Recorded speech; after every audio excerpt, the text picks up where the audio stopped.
We play and call it work. MiniWarGamer Dave here from MiniWarGaming.com. Welcome Wargamers to a special vlog series. This is just one in the mini vlogs that we're creating right now for the new Horus Heresy line of miniatures, and in particular, my vlog is about the Sons of Horus.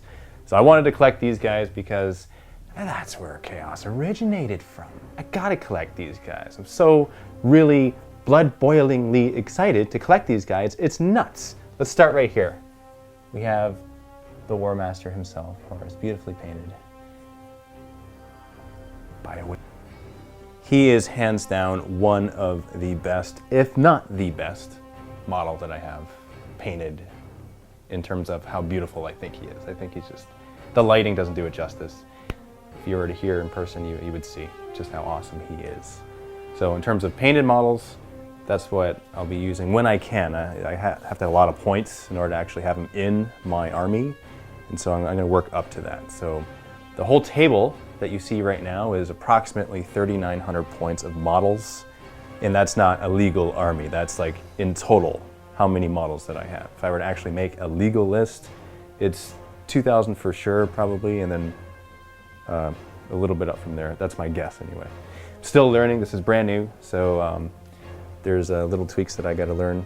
This is the Betrayal at Kelth starter set. That's what you're looking at right now, and these are they're supposed to be painted out word bearers, but I just had them painted up as the Sons of Horus color schemes.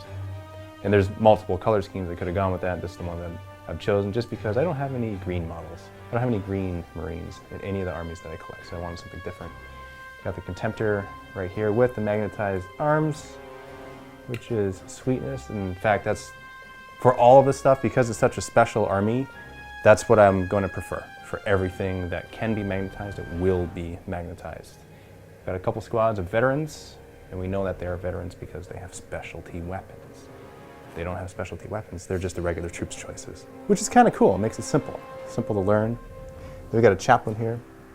He is a type of centurion, which is it's a name of your HQs, essentially, a type of HQ in your army. Something I'll have to get used to. There's a lot of new terminology, which is cool. I like it. Makes it different. Even the weapons themselves are different. Like, for example, let's point out this guy right here. He's got a plasma pistol. It looks slightly different than a regular plasma pistol that you're used to seeing. Or this missile launcher right here. I mean, have you seen one of those before? I haven't. So that's cool. You know, it's the 30K stuff. It's pre-Heresy. It's what it was. And over here we have another Contemptor. This is the actual Sons of Horus, I believe. Yep, right here. Sons of Horus, Contemptor Dreadnought. So he's got his nice emblems right on the front. You can see it under there in his breastplate. And then he'll be magnetized with his weapons, of course. This will be awesome. I got a Praetor here. Got a couple in the box. Praetors are the leaders of the HQs as well. And then I got a Legion Champion and Master of Signals, which he's basically attacks. That's how I look at him, because in order to bring these dudes, which are Reavers, and make them troops choices, I got to bring in Master of Signals, and he's the tax in order to bring them. And now they're awesome because they're we were looking at it points-wise, and the equivalent would be the assault troops in the troops section. And these guys, you can give them jump packs, and they're incredibly cheap because the more guys you have in the unit, the cheaper the jump pack becomes. That's how 30K is.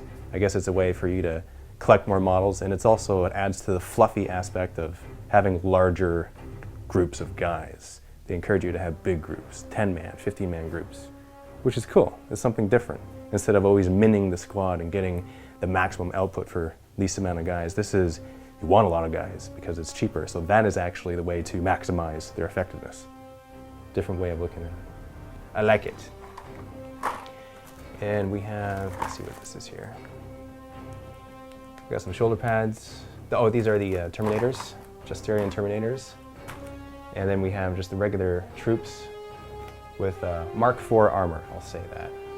Which is good because that's what the Betrayal at Kelth armor is. It's Mark IV armor, so that makes it easy for me because fluff-wise, Horus wants to give his guys kind of the best, newest stuff.